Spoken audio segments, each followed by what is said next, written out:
The idea of what's coming next for storytelling is an interesting topic and conversation for me because I've learned over the last probably 4 years now, almost five, really delving into the idea of storytelling in marketing, storytelling from the marketing industry perspective, that telling an original story is effective. And that's what I learned. And I did all the programs that you know about, the story brands and on and on and on. And Russell Brunson's Epiphany Bridge story approach. And I'm not going to go into the bio around all this, but I went as far as I could with these approaches because I know they work and I know they're effective. And I'm thinking about what's coming next to storytelling. And I'm thinking about how to tell an original story. So if these approaches work and everybody knows they work and they've been working for a long time, how do you tell an original story when there's all of these approaches that are being used by not most people in the market, but at least most successful people in the market? So if somebody's been successful in business in the last 5 years or 10 years or 15 years since these storytelling methods became popular, well, they've been using them because it works. So then the question for me is, what is the next adaptation of storytelling? And I don't know. And what I noticed was that this is a really good topic. So that's why I put together this event I'm doing on Thursday around storytelling. And I asked Matt Biggar and Maria Platusik and some other people I know. I think I know they know a lot about branding. They know a lot about storytelling. They know a lot about marketing in an evolved way and have innovated a lot. And if you have, come and you can have an opportunity to talk. And if you haven't, come too, and you'll have an opportunity to talk because your experience is just as valuable as theirs. So your experience could be, I'm sick of people marketing to me through storytelling. Or it could be, I love when people market to me through storytelling. And are they marketing? I didn't even know. I thought they were just telling me their story. That could be your perspective because that's your experience. Just share your real experience. It's all valuable equally valuable. Some people think about it more than others, like me and Matt and Maria think about this stuff a lot. And we have our own perspectives. You may never think about it. You may just think, is that what they're doing? They're using storytelling techniques in their marketing approaches. I didn't know that. I'd never heard of that before. This could be the first time you've ever heard of this. That's a valuable perspective to bring and say, I never even knew. I didn't know that's what they were doing. Well, that is what we're doing. Um, however, however, how do you do it in a way that works for you? For me now, I can't use the approaches anymore. It doesn't work anymore. It doesn't feel authentic. And I see people in marketing adding authenticity, credibility, authority, in other words, the idea of being real into their marketing. And that's what they're teaching too. And it means, how do I take what's real in me and bring that out in the world as part of my marketing strategy? And I see a lot of people doing this. And a lot of top marketers, a lot of them are teaching this way now. They're shifting. So instead of focusing primarily on what works, they're thinking what's real for you, and how do you bring that out? And I thought, well, that's not going to work for me either. That approach doesn't feel right for me either, but it's right for a lot of people. It's a good approach because it takes you past just what works. How can I get a result? How can I get what I want out of this market? How can I extract money out of this market is the thinking of marketing. How can I get money out of this market by getting people to prefer me now that they've seen me, know, like, and trust me, and buy from me? What systems and tactics and strategies can I use? Storytelling is one of them. Now, can I enhance my stories with more authenticity from my core being, my purpose, purpose anchored storytelling, bringing my authentic true self into my marketing mix? Sure, that's going to work better, particularly right now, because this is what people are looking for. Again, see, this is what people are looking for.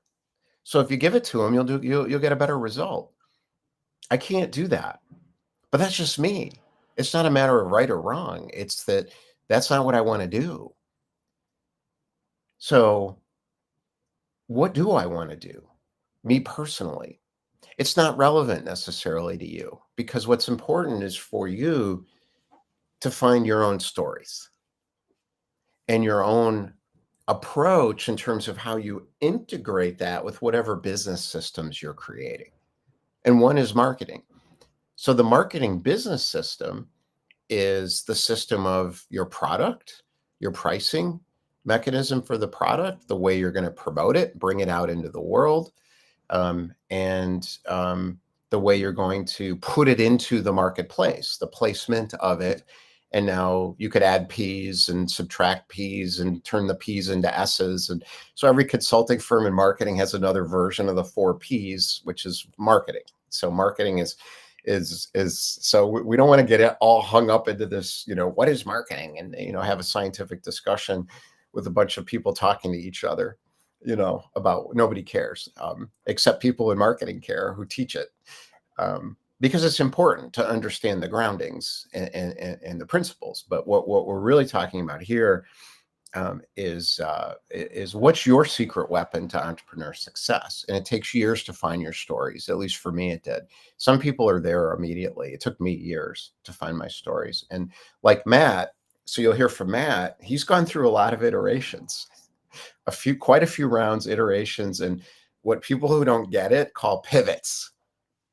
So a pivot is a term that people who are not entrepreneurs use, who are funding entrepreneurs, when they have a meeting and say, well, this isn't working, and now we have to pivot.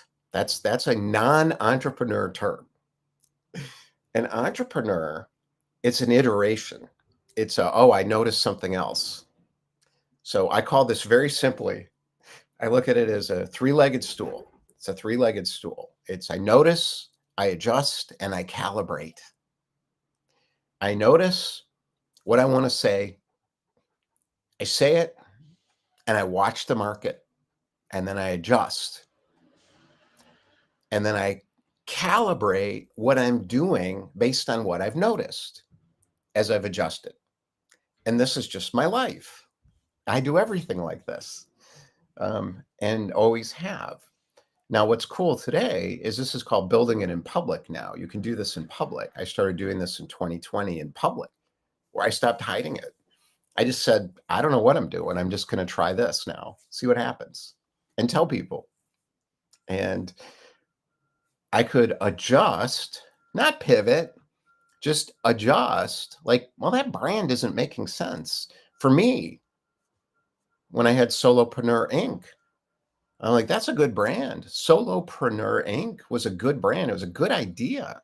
It's very similar to what ended up happening with the Entrepreneur Experience virtual campus on the metaverse. It's very similar, but it wasn't right. Did I pivot? No, I adjusted. And then I recalibrated based on what felt right for me and for the people that I want to be with. Turned out to be, my vision was too small. I was thinking small, solopreneur small, like one person only. I'm like, that's still part of the vision. It's just not the vision anymore. Now it's bigger. Now it's the entrepreneur experience, entrepreneurs, solopreneurs, and service providers. I didn't pivot. I adjusted. It takes years to find your stories, and it's a secret weapon to entrepreneur success. Um, and I've gone through a lot of rounds. So I'm going to go read my next thing here. The inner search for relevance, meaning, and connection comes to each entrepreneur in an original way. The principles that lie under the surface of this journey never change.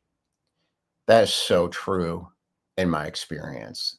The inner search for relevance, meaning, and connection comes in an original way. If I'm focusing on the marketplace and what will work in the marketplace and how do I use stories to get my marketing to work, then I will create something original over time that works in the marketplace if I'm good at marketing. I will. And you will too if you're good at marketing. Now, the inner search for relevance, meaning, and connection cannot come from doing that. It can't, because that's not where it is. It's not in the marketplace, it's inside. It's inside. That's the pivot. That's the noticing and the adjusting inside. That's the original stories. It takes years to find your stories. I can't find my stories in the marketplace. I find the stories in the tale of my own life. It seems obvious. How do you not know your own stories? Well, I didn't at the depth I do now. And I'll know more every day. I learn more. I'm like, oh, I forgot I did that. Oh, I forgot about that person. I can't believe I did that. Not always good stuff when you judge it, but always valuable when you don't judge it. And that is how I see originality coming. Originality comes from inside. You could succeed in the market by figuring out how to use stories in an authentic way to get business. That will lead to a business success. That will not lead to an original creation from self, because they're two different things. They happen in different ways, but they're interconnected. They're definitely interconnected. They're definitely interconnected. So what I wrote down here is I'll walk through 5 stages that lead toward, hopefully I can remember what they are, becoming prepared to become an authority in your market on your own terms. Okay. So we're going to talk about this September 5th at 11 Eastern, 10 Central. I forget all the time zones, but if you go to claim your guest pass, at content, anywhere it says claim your guest pass, and you're going to click and you're going to see options. You're going to pick the date this Thursday. You get a guest pass and you can come in to the campus and listen to us talk about this and speak. Think about a TED Talk where you get to speak on the stage with the speakers, because there aren't any speakers. It's just a group of people talking about something they care about. You could join us. So what are the 5 stages that lead towards becoming prepared to become an authority in your market on your own terms? This can't be done by learning storytelling or marketing. That's not how to become an authority on your own terms. That comes from an inner place inside you, inside me. That's just how it works. It works different. You don't have to do it this way. You could take a storytelling course on how to use storytelling to become more authentic, to have a more successful business. There's going to be a lot of people talking about that, I'm sure, on Thursday, because a lot of people don't want to do this stuff I'm talking about now. They don't want to look at their own stories. They want to figure out what will work. I'm like, well, go do that then. That's a good idea. If that's what you want to do, master those techniques. So what are the 5 things, 5 stages? So I'm going to talk at the level of principle, not my own experience. My experience through these principles led me to be able to see the principles that underlie all this. So the first one is really around the product. And that one is really knowing who I am. And it's starting to recognize that, sorry about the dogs. Working at home sucks. I'm sick of it. Sick and tired of it. So dogs barking, fine, they'll calm down. It's for no reason. Okay. Now, sinking in to my own story and recognizing what has happened to me, what I did, who I did it with, and what really happened from my perspective shifts a lot over time. And then what are other people's perspectives in terms of how they've experienced me authentically? Hold on one second. I'm live. Okay. All right. We have a service provider here that I forgot about. This is part of working at home. So what happens is Oh my God. All right, I'm going to keep going here. So the first stage around product is knowing what are my own stories and can I claim them? For example, one of the most important themes and threads that I thought in my own story was this feeling of I must succeed. I must. I absolutely have to find a way to, as an entrepreneur, make enough money to not need money. This must happen. And I'll do whatever it takes. I would rather be dead than not have enough money or have to work for somebody else or have a boss. That's a big part of the storyline for me. And I can really, really identify those stories and why they exist. What is the purpose underneath all of that? It took a long time to get deep into that story. And that's my story. That's my connecting story. Steve Jobs talks about this. You can't see the connection while you're in it, but you can later in the rearview mirror. And now I can in these storylines. So that's stage one, is understand the product. Who are you? What is it?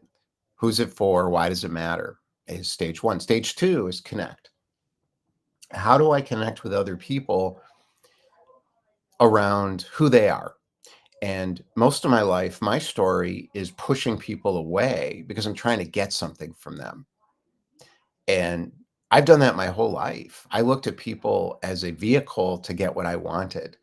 So I looked at it as a salesperson or business developer or marketer would. So what can I say to you so you give me what I want? So that was my storyline. And I have examples. I'm not going to give them right now, but I've got millions of stories of doing that.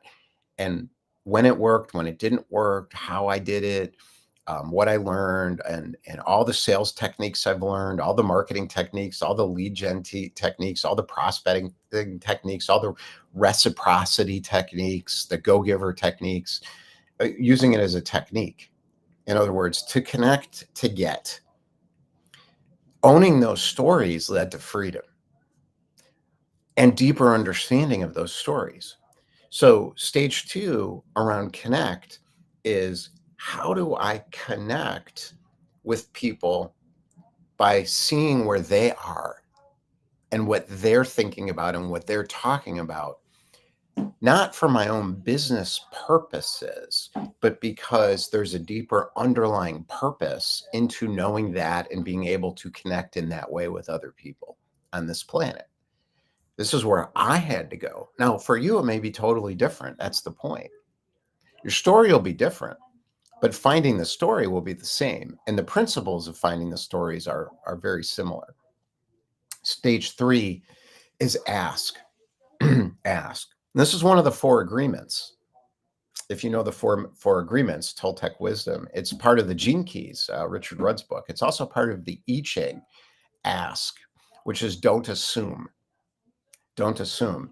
So stage three here in being able to become an authority in your market on your own terms through claiming your own stories is about asking. And it's saying to somebody else, hey, what do you think? What's going on with you? Why? Because if we don't ask, we fill the void with an opinion. Where's the opinion come from? Not from them. I make up a story and I project it onto them, thinking they think that. They don't. I do. How do I see that projection authentically? How do I see my own story? I own it. That's part of that ask phase, is asking myself what's true. And the way to find out what's true for somebody else is ask them. So that's stage three. Stage four, I call schmooze. Stage four is shared desire. If I know who I am, what I've got, who it's for, why it matters, I know how to connect to them because I'm not trying to sell them anymore. I'm not trying to figure out what will work as I'm pitching them or trying to get them to buy or marketing to them. Now, for some, that's what you're working on. So you want to keep going with that because that's where you are. You're trying to figure out, how do I make it work? Stay there. If that feels right, you're doing it right. If I'm in that ask, if I lost my train of thought. I'm supposed to have dealt with this thing, with that doorbell that just rang. So I should have called these people this morning. So now my wife's gonna be pissed off at me. Rightly so. See, I'm taking responsibility for my own story. So if I connect with other people around what they are thinking about, what they care about, ask for me, not because I'm trying to figure out what marketing approach will work, but because I'm trying to connect and make that connection for them so they can make the connection themselves. Then I go to schmooze. And the schmooze phase, I'm going to cut this off. There's a lot of stuff going on.